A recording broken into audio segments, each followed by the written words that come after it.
बिस्मिल्लाहिर्रहमानिर्रहीम अस्सलाम वालेकुम। Welcome to the lecture of database management system.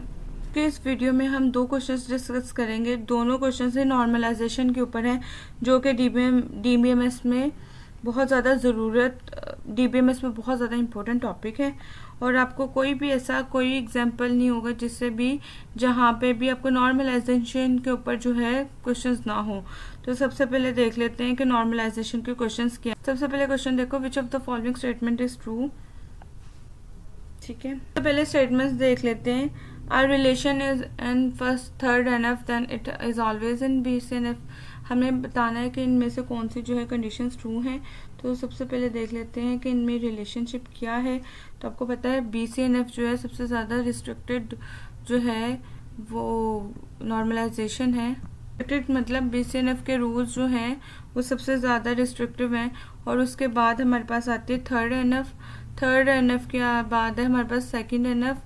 ठीक है, हमारे पास सेकंड एनएफ आती है और फाइनली हमारे पास आ जाते हैं फर्स्ट एनएफ।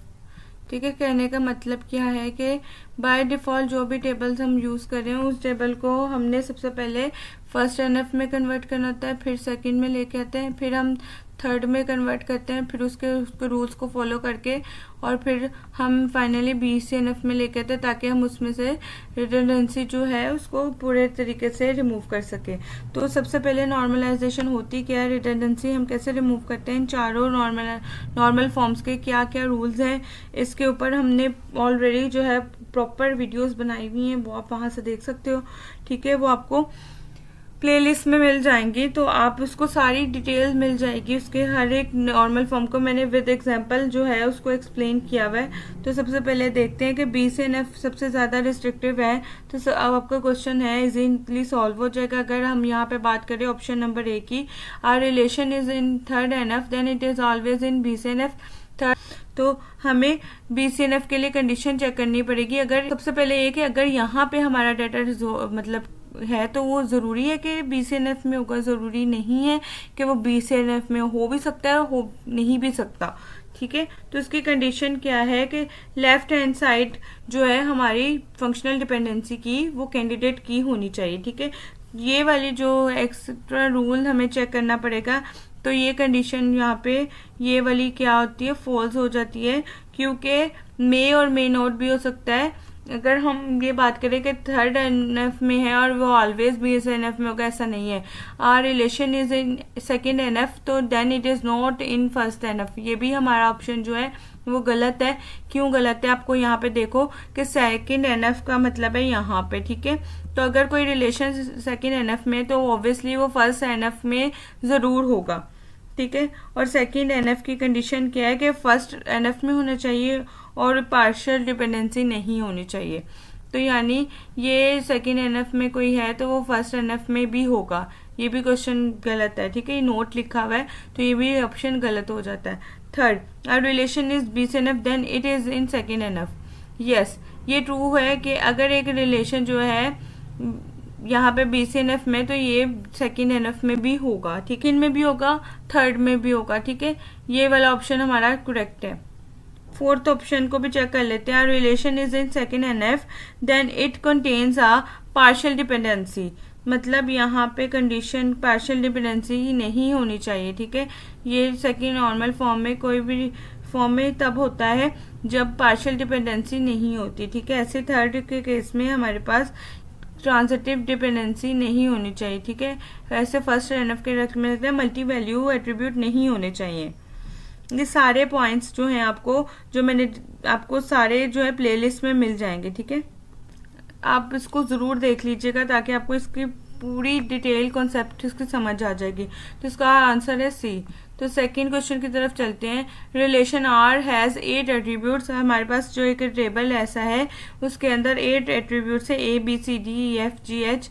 और ये जो फंक्शनल डिपेंडेंसीज हमें गिवन है उन functional how many candidate keys are there in the relation are.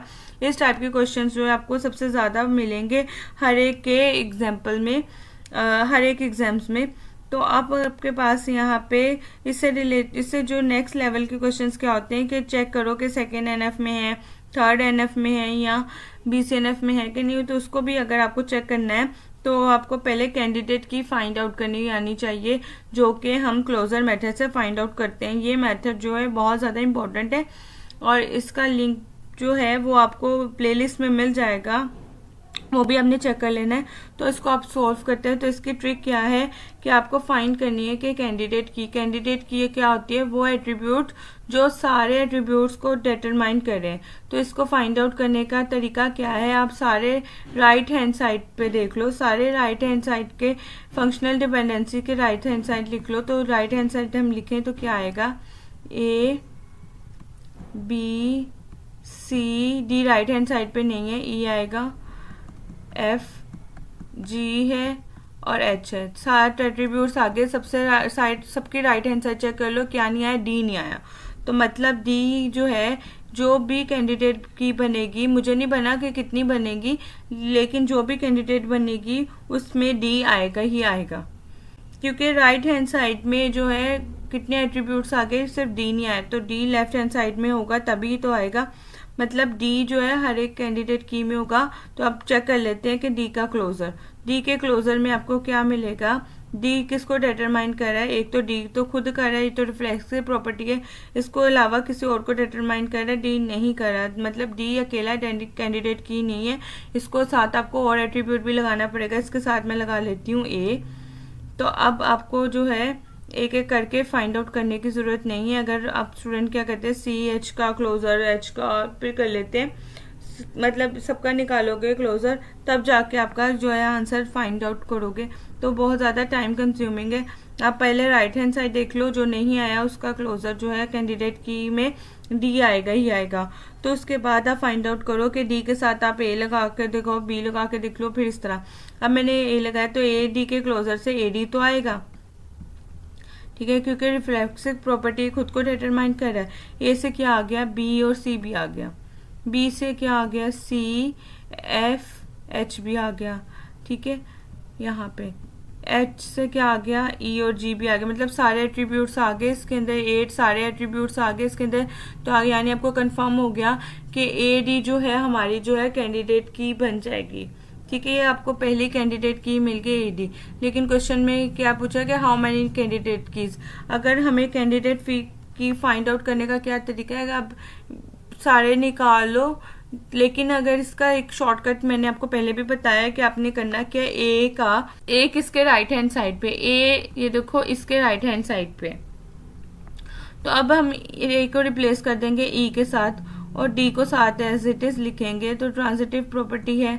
तो A D जो है सबको डिटरमाइन कर रहे हैं और A को डिटरमाइन कर रहा है, ये देखो E D भी सबको डिटरमाइन करेगा, ये फिर भी फाइंड आउट कर सकते हो।